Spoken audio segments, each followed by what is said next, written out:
Yo, welcome back to the Mental Wealth Lab, where we make the connection between your wealth and your mental health. I am your financial social work coach, Jarod Anderson, and today we are going to talk about the root of all money behaviors and probably the root of a lot of your financial challenges. We are going to talk about money scripts, what they are, and how they influence your financial behavior. But before we jump into today's topic, please do me a favor and tap that subscribe button.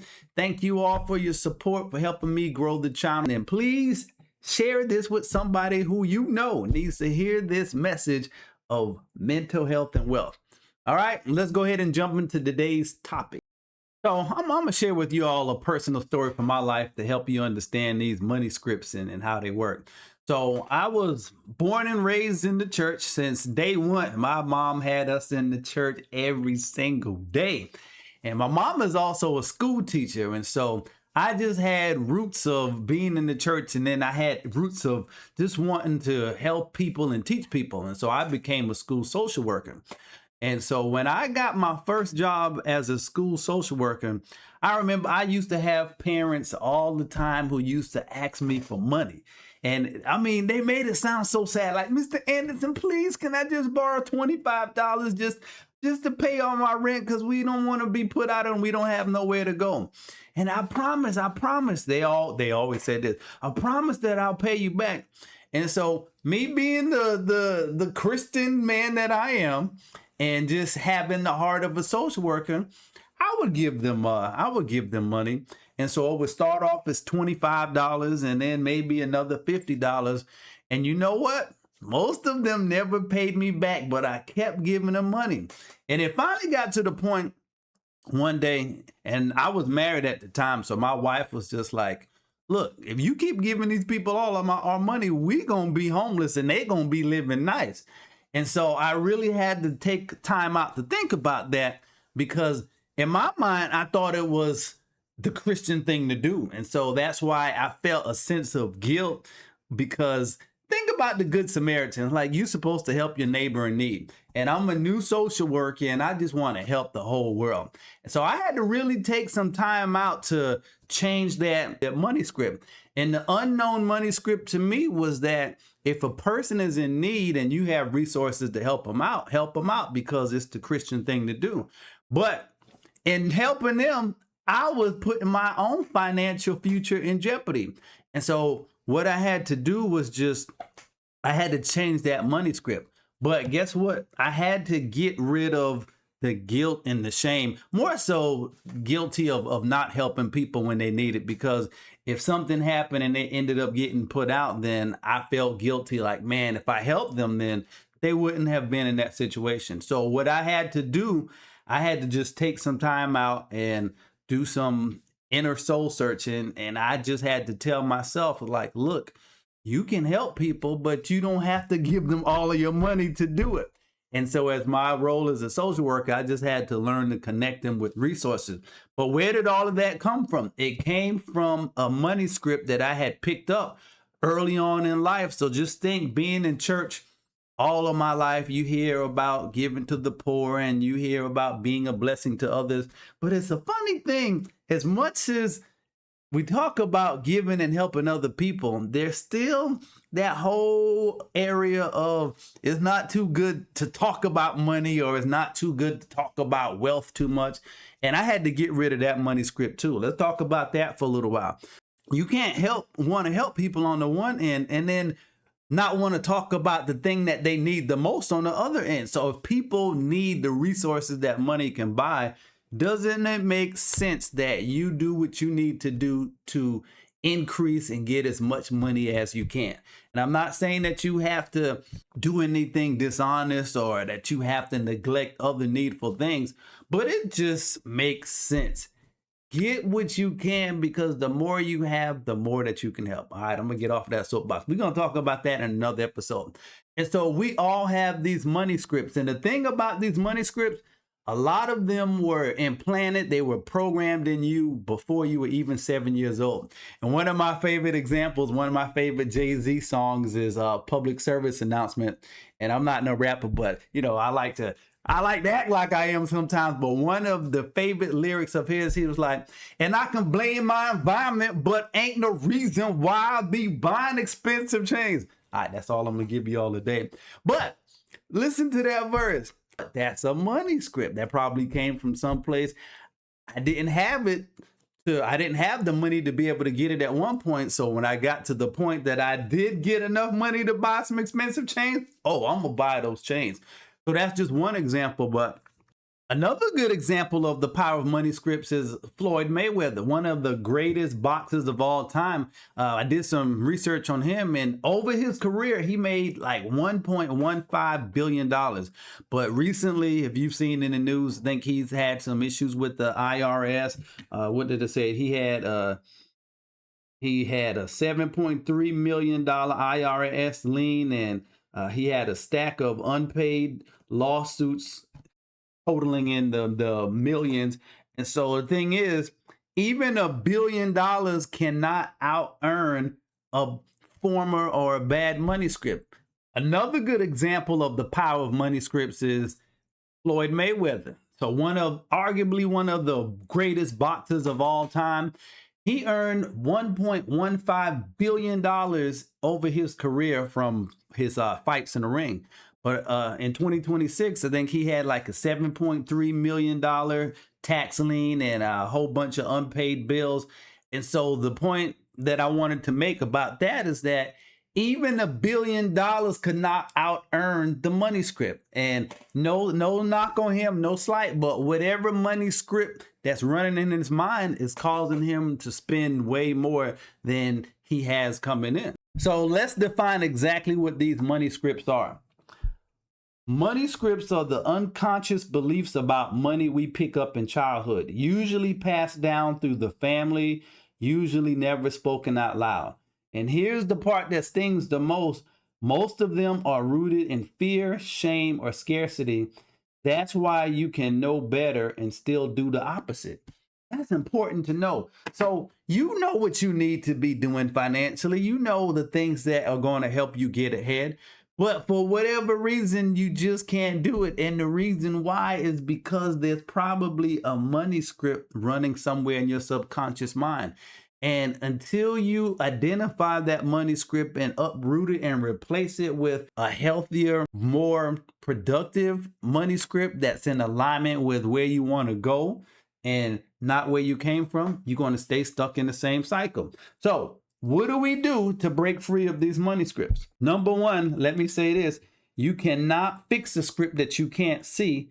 So here's 5 steps of things that you can do to help you get over and help you to uproot these money scripts.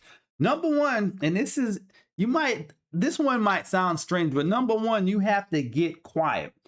Set aside real time to look back at your money stories and your money memories all the way back to childhood. And this is hard because a lot of us, we're just so busy, we don't have time to be still and to be quiet. And what really started to change things for me and my finances is when I took time to start meditating. In meditating, you just get quiet enough, and it's amazing where your mind will go if you just are quiet long enough and allow it to go there. And a lot of times what you'll find when you take the time to meditate and you have a specific thought in mind, like, man, where did this behavior that I have with my finances come from? Just be quiet and ask that question, and it'll take you somewhere back in your childhood, something that you probably suppressed or totally forgotten about, and it'll open up something that was probably hidden from you your whole life, and it'll show you exactly, man, that's where that behavior came from. So I want you all to take some time and start meditating just about your past money stories and what are the things that you picked up from your parents that you didn't even realize were scripts that are running in your life. All right, number 2, name the moments. What early experiences with money still live in your body? The tight months? Was it the fights that you saw between your parents? Was it the things that were never said? So for me, I can still remember my parents used to fight about money every Friday night because my father would never have enough money for his side of the bills. And so he used to spend money on credit cards to get things that he wanted. And it caused a lot of friction between him and my mom. And I still remember a lot of those arguments to this very day. And unbeknownst to me, a lot of what I saw, a lot of what I was exposed to created scripts in me.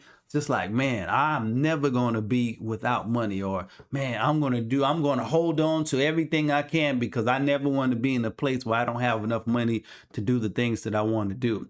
And a lot of times you don't even realize that those experiences have taken root in you and they form the money script. So name the moments, name the situations, and just take time to see how those past incidents and occurrences could be having an impact on how you're moving and operating today. Number 3, name the lessons. What did the adults around you teach you about money out loud? A lot of the money lessons you picked up may not have been things that were intentionally shared with you. You may have picked up a lot from watching your parents. You may have picked up a lot from the experiences, from the hard times, and that became a blueprint for how you handle your money. But you have to take time to think. You operate a certain way in finances today, and you have to take time to really look at how you're functioning with money today.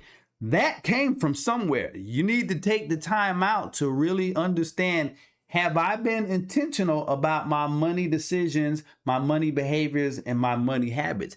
If you're not, then chances are a script is what's determining how you handle your finances. So what you have to do is, once you understand that the script is running, just become aware of it. And once you become aware of it, write down, I have this scarcity script running in me that I'm afraid to spend money, or I have this fear that I'm going to run out of money. And once you write it down and you can recognize it and look at it, you can decide what you want to replace it with. Okay, let me go on. Number 4, you have to trace one habit. Pick one money behavior that you can't seem to shake and follow it back to its root. So if you all have that retail therapy where every time you feel in a certain type of way, you got to go to the mall just to buy yourself something to make you feel better, or it could be one of those things you just cannot save money. It's like, it doesn't matter how much money comes in, it seems to disappear somehow. That's a habit. And you got to trace the root, because if you don't trace the root, then you're never going to be able to break the habit. And we got to break the habits, because where I'm leading you to is we have to establish some new habits that are going to position us to create wealth now and wealth for the next generation. So that's where I'm trying to take you at. But we got to deal with the mindsets, the money scripts, the past programming, the past financial traumas. We got to deal with all of that, uproot all of that, so I can help you plant some new seeds on the inside of you that'll produce wealth, the increase, the financial freedom that you deserve and you desire. Number 5, write the new script. Decide on purpose what you want to believe about money now. You have to write a new script on how you want to function right now. Right now, you may be functioning based off something that you learned in the past. So I want you to intentionally write out the new script. I want you to write, what do you want to believe about yourself where money is concerned? What do you want your relationship to look like? Do you believe that it's possible for you to pay that mortgage off? That was something that I am working on today, is reprogramming my money script to tell me I can pay my mortgage off now. Because what's the script? Just leave that mortgage there. It's going to be there for at least 30 years. I don't want mine for another, I think we've been paying for ours about 10 years. I don't want a mortgage for another 20 years. So guess what? I am rescripting myself to tell myself, no, we're going to pay this mortgage off within the next 3 to 5 years. See, that's where it starts at. I had to recognize that that was a script, and I had to question it and ask myself, do I still want this script? Is it still serving me? If not, then I have to change it. So write the new script and decide on purpose what you want to believe about money now, and start acting from it. Man, that's so important. You have to start acting from it now. I am starting a coaching program. It's called Wealth DNA Mastery, and I'm starting it on September 10th. The whole premise of it is to help you change these old money scripts so we can intentionally start building wealth together. So go and check that out. The website is wealthdnamastery.com, www.wealthdnamastery.com. Go and check that out. And if you know that you're dealing with money scripts in your life that you are ready to get rid of and move on to the next level of that wealth building and financial freedom, go ahead and reserve your spot. Get rid of the shame, get rid of the guilt. Yeah, you may have made some bad money choices, some bad money decisions. Hey, it wasn't you, it was the script that was running. But now that you know and you recognize this, you're in a position to do something about it. So the question that you have to ask is, what are you going to do about it? Are you going to change that money script? Because if you don't, you will continue to function and operate just the way you have been for the last 5, 10, or 15 years. So listen, I'm your financial coach. I'm one of the few that's going to really put your mental health and your wealth side by side, because a lot of times you can't get to the wealth until you take care of the mental health. So if you found value in this video, please tap that subscribe button, tap that like button. And if you find this content valuable, and you think it may be of value to others, please share it. All right. Leave your comments. Let me know what you thought about this episode. Let me know what else you would like to hear about. And I'll see you in the next video.